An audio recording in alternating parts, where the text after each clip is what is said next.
ప్రియులకు దేవుని బిడ్డలారా, కార్మెలు పండగని మనం కొనియాడుకుంటున్నప్పుడు ఈ కార్మెలు పండగని మనం అర్థం చేసుకోవాలంటే స్త్రీ సభ చరిత్రలో జరిగినటువంటి సంఘటనను కూడా తప్పనిసరిగా మనం ధ్యానం చేయాలి. మీరు ఇప్పటికి కూడా ఇశ్రాయేలు దేశానికి వెళితే కొన్ని ప్రాంతాలకు వెళితే అక్కడ మనకి కొండల్లో కొన్ని మంక్స్ అంటారండి. మంక్స్ అని తెలుగులో ఏమంటారండి? సన్యాసులు.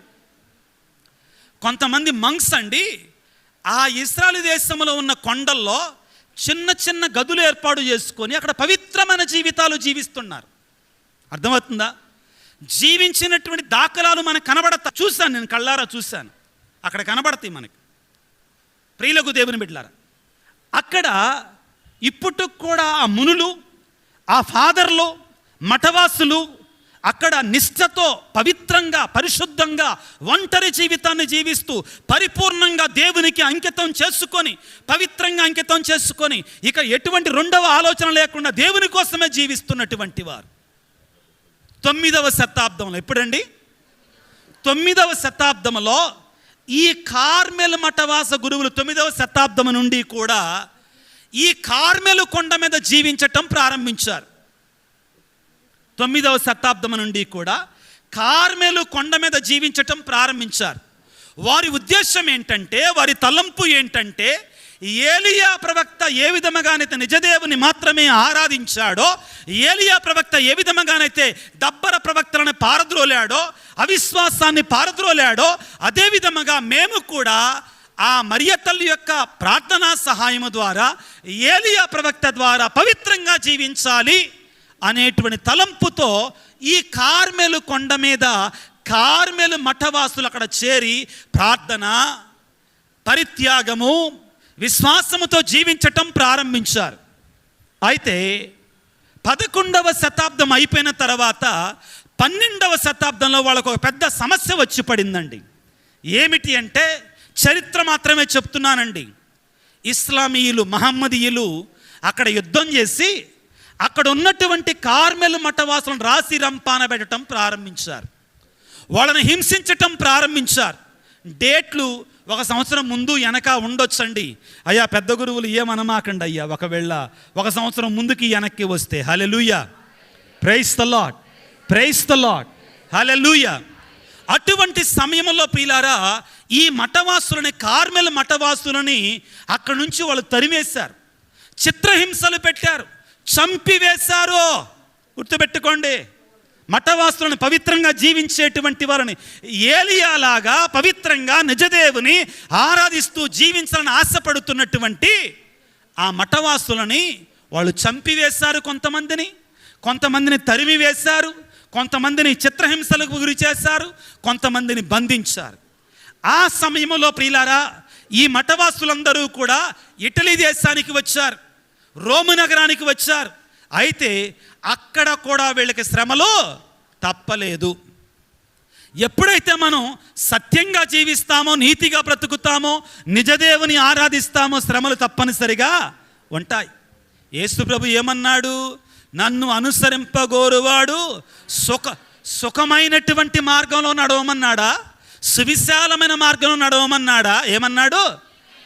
ఇరుకైన మార్గంలో నడవండి, ముళ్ళ మార్గంలో నడవండి, సిలువ మార్గంలో నడవండి. నువ్వు మహిమను పొందాలంటే, నువ్వు దీవెన పొందాలంటే, నువ్వు ఆశీర్వాదం పొందాలంటే నువ్వు తప్పదో ఇరుకైన మార్గం తప్పదో. ప్యూను ఉద్యోగానికి ఎక్కువ పరీక్షలు ఉంటాయా? కలెక్టర్ ఉద్యోగానికి ఎక్కువ పరీక్షలు ఉంటాయా? క్లర్క్ ఉద్యోగానికి ఎక్కువ పరీక్షలు ఉంటాయా? కలెక్టర్ ఉద్యోగానికి ఎక్కువ పరీక్షలు ఉంటాయా?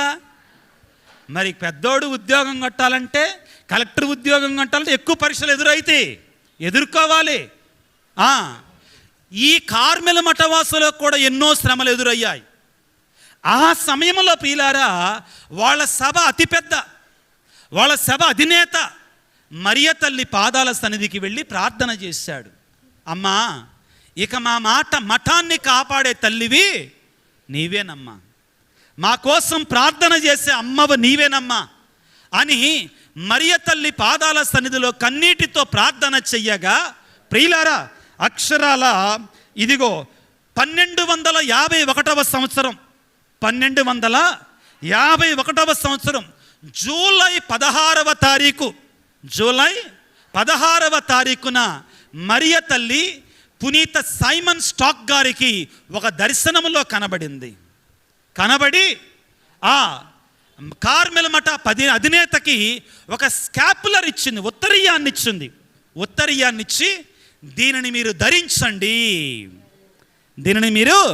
ధరించండి, మీ మీద వస్తున్న శ్రమలకి, శత్రువుల నుంచి వస్తున్న కష్టాలకి ఇది ఒక ఆయుధంగా పనిచేస్తుంది. దీన్ని ఎవరైతే ధరిస్తారో వారికి నేను నా మధ్యస్థ ప్రార్థన ద్వారా సహాయం చేస్తాను అని చెప్పారు మరియ తల్లి. మీ మఠంలో ఎటువంటి సమస్యలు కూడా రావు ఇంకా అని చెప్పారు.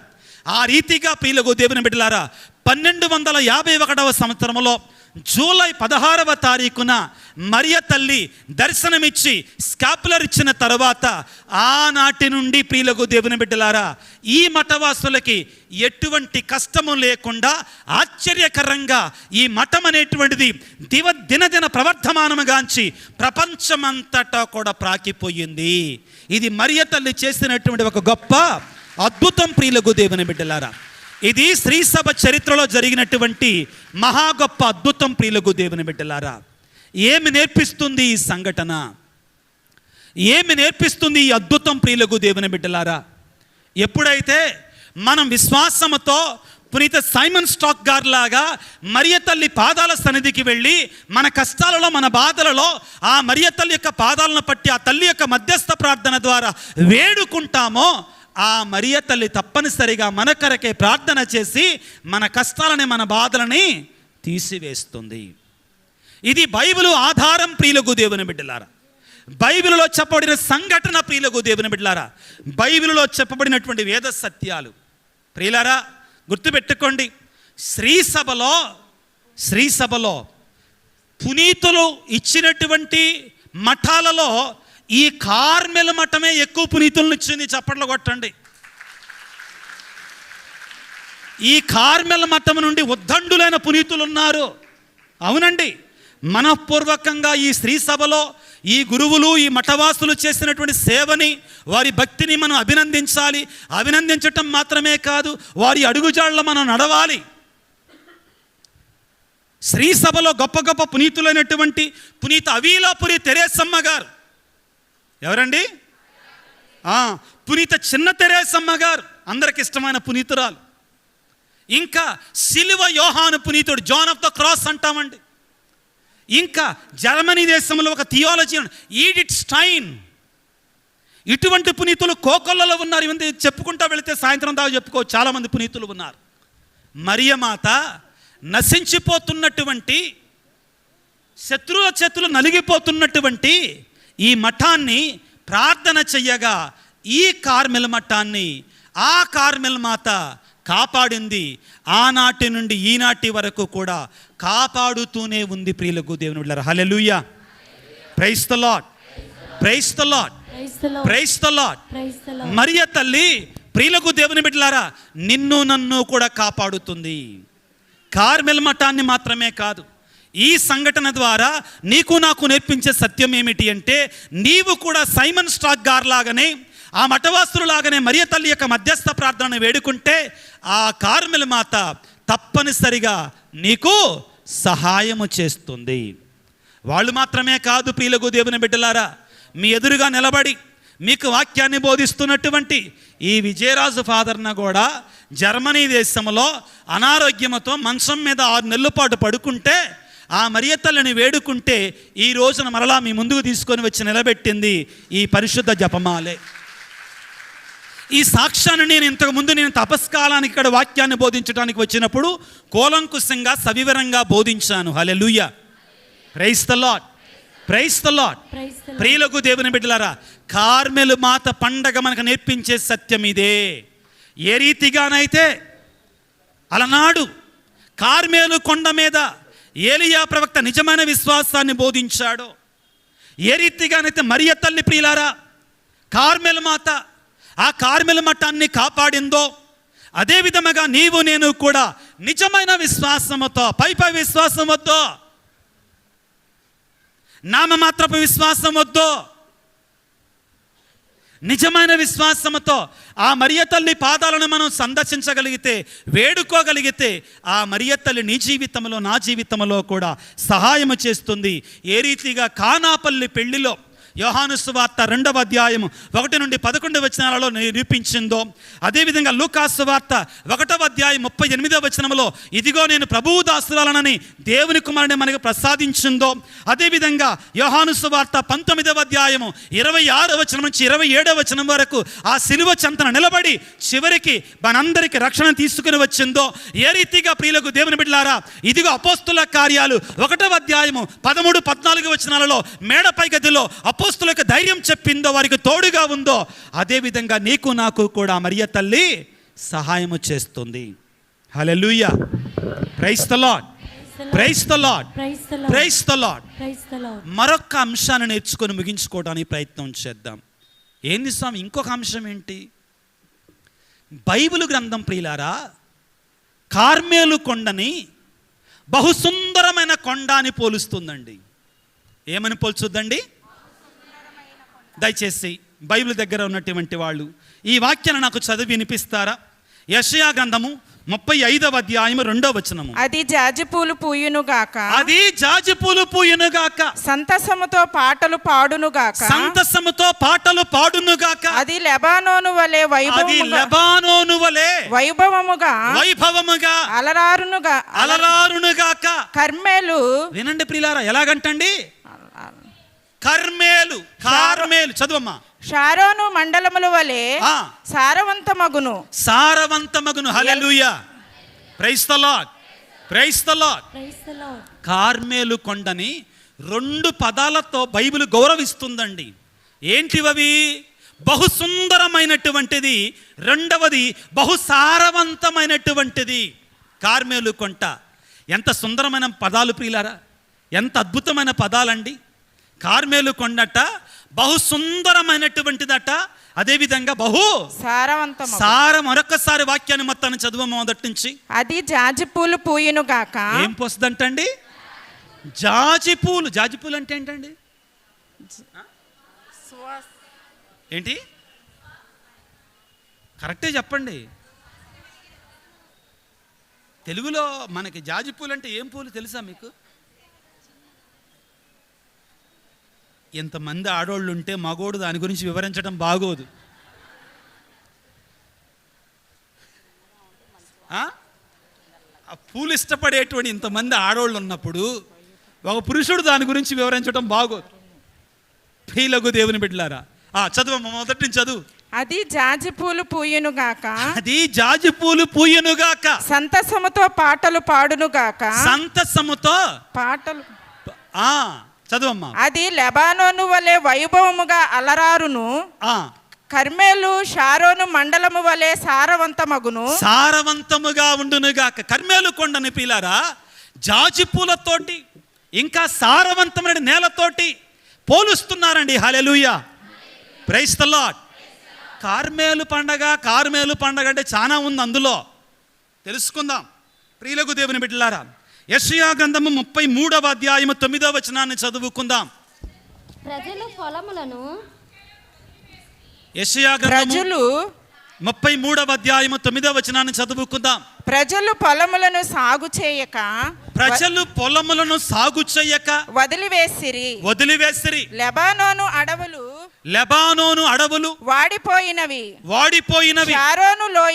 షారోను లోయ ఎండి ఎడారి అయినది. బాషాను కర్మెలు మండలములలో. ఇక్కడ మీరు గుర్తుంచుకోవాల్సిందంటే మరొకసారి చదువు అర్థం చేసుకుందాం. ప్రజలు పొలములను సాగు చేయక వదిలివేసిరి. లెబానోను అడవులు వాడిపోయినవి. షారోను లోయ.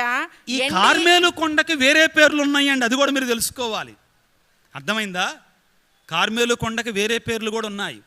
షారోను ఏంటండి? షారోను.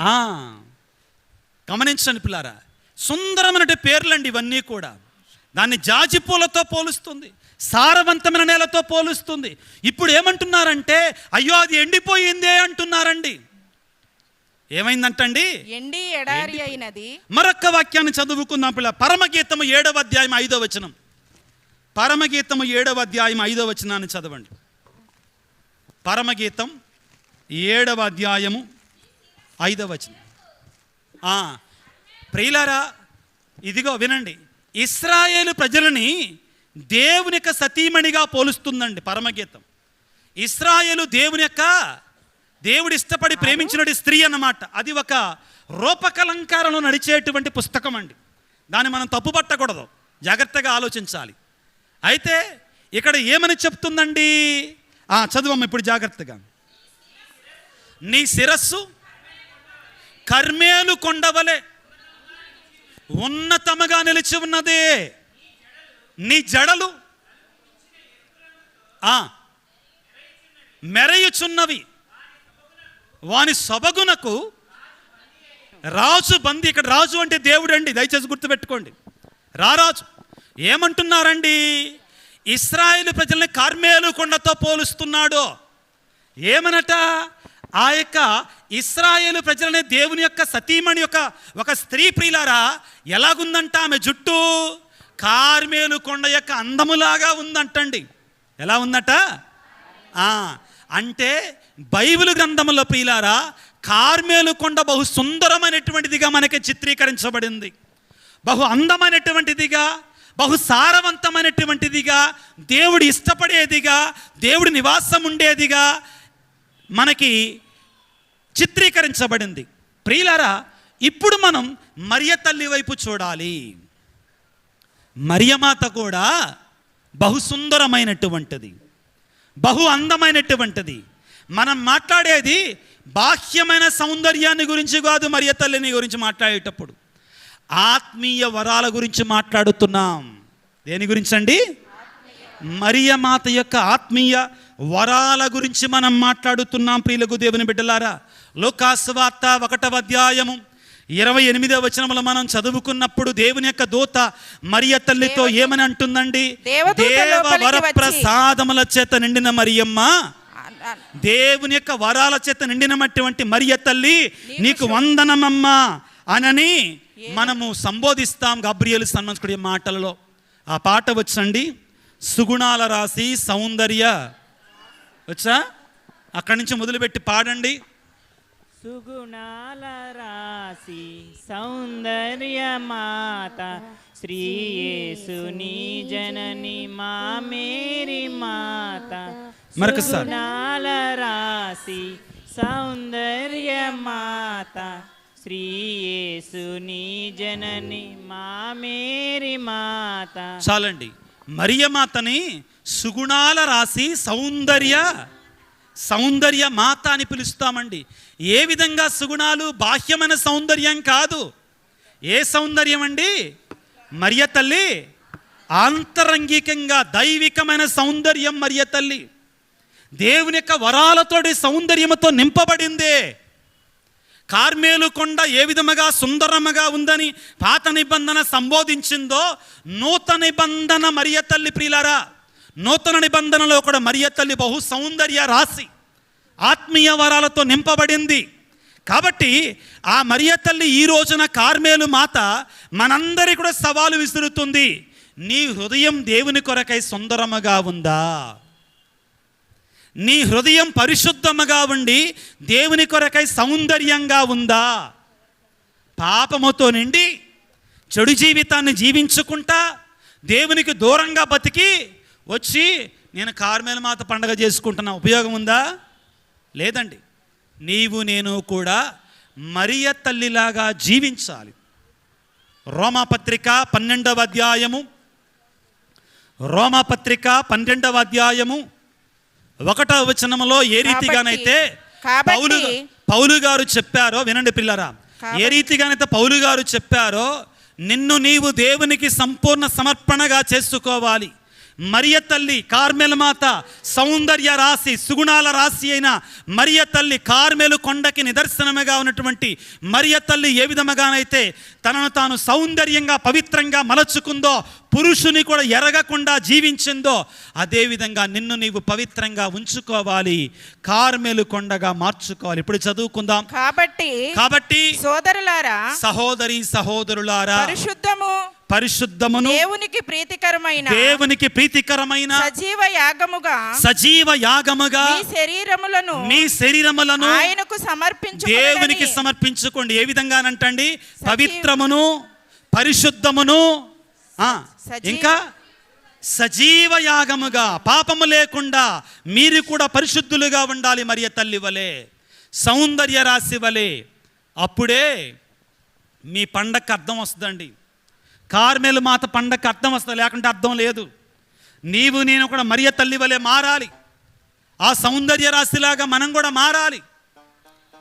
పాత నిబంధనలో ఉన్నటువంటి కార్మెలు కొండని సౌందర్యమైన కొండగా, జాజి పూలతో పోల్చి, మల్లె పూలతో పోల్చి, సారవంతమైన నేలగా పోల్చారు.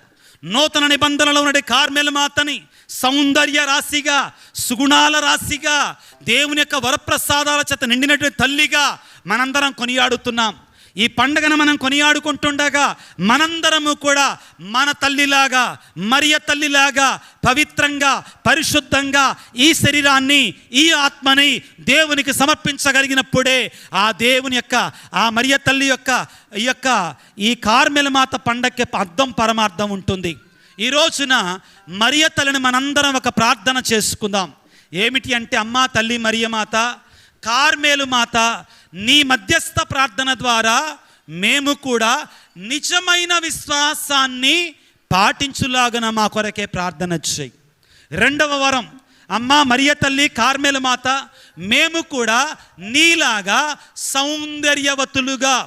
సౌందర్యవంతులుగా జీవించటానికి, ఆత్మీయ సౌందర్యాన్ని కలిగి, పాపము లేకుండా పరిశుద్ధమనే సౌందర్యముతో జీవించటానికి కావలసినటువంటి శక్తిని, అనుగ్రహాన్ని మాకందరికీ ప్రసాదించు దేవా, మాకందరికీ ప్రసాదించు తల్లి అని తలలు వంచి ప్రార్థన చేసుకుందాం. సర్వశక్తిమంతుడా, సర్వోన్నతుడా, యేసురాజా, కార్మెలు కొండ, కార్మెలు మాత అనే అంశాన్ని ధ్యానించి ఉండగా మాకు కార్మెలు కొండ గురించి, ఆ కార్మెలు కొండ మీద జరిగినటువంటి అద్భుతాల గురించి మాకు వివరించారు. కార్మెలు కొండ నిజమైన విశ్వాసానికి నిదర్శనం. కార్మెలు మాత కూడా నిజమైన విశ్వాసానికి నిదర్శనం. మేమందరము కూడా ఆ కార్మెలు మాత యొక్క సుమాత్రకును అనుసరించి పవిత్రమైన జీవితాలు జీవిస్తూ, ఆ మరియ మాత చెప్పినట్లుగా, మీరు ఆయన చెప్పినట్లు చేయుడు అని పలికినట్లుగా మేము కూడా ఇదిగో నీ యొక్క వాక్యానుసారముగా జీవించే బిడ్డలుగా మమ్ము దీవించయ్యా. అమ్మా తల్లి మరియ మాత, కార్మెలు మాత, ఎక్కడ చేరిన ప్రతి బిడ్డ కొరకే ప్రార్థించమ్మా. ఏ బిడ్డ ఏ తలంపుతో, ఏ ఉద్దేశముతో, ఏ కోరికతో ఇదిగో నీ సన్నిధికి వచ్చారు. అలనాడు కానాపల్లి పెళ్లి విందులో కొరత తీర్చినట్టు మరియ తల్లి, ఎలిజబెత్తమ్మకు సహాయం చేసినట్టు మరియ తల్లి, ఈనాడు నీ సన్నిధికి వచ్చినటువంటి మమ్మందరినీ మా కొరకే ప్రార్థన చేసి, మా కొరకే వేడుకొని మా అవసరతలు తీర్చు తల్లి, మా కొరకే వేడుకో తల్లి. అమ్మా కార్మెలు మాత, ఈ రోజుల్లో ఎంతో క్లిష్టమైన, కష్టమైన పరిస్థితుల్లో మేమున్నాం. కుటుంబాలు నశించిపోతున్నాయమ్మా, విశ్వాసం కూలిపోతుంది తల్లి. నీ ప్రార్థనతో మా అందరి కొరకే ప్రార్థన చేసి మా విశ్వాసాన్ని నిలబెట్టండి తల్లి, బలపరచండి అమ్మా, దృఢపరచండి. మేము మా విశ్వాసాన్ని పోగొట్టుకోకుండా శ్రమలలో, కష్టాలలో నువ్వు ఏ విధంగా నీ చిత్తము చొప్పున జరుగునుగా కానీ పలికావో, అదే విధముగా మేము కూడా నీ కుమారుని యొక్క చిత్తానుసారముగా జీవించే బిడ్డలుగా మమ్మల్ని దీవించమని, మరొక్కసారి నీ సన్నిధికి వచ్చిన ప్రతి బిడ్డని దీవించి, ఆశ్రయించి, కాపాడి నడిపించమని మనాదుడైన క్రీస్తు ద్వారా వేడుకొనుచున్నాము తండ్రి.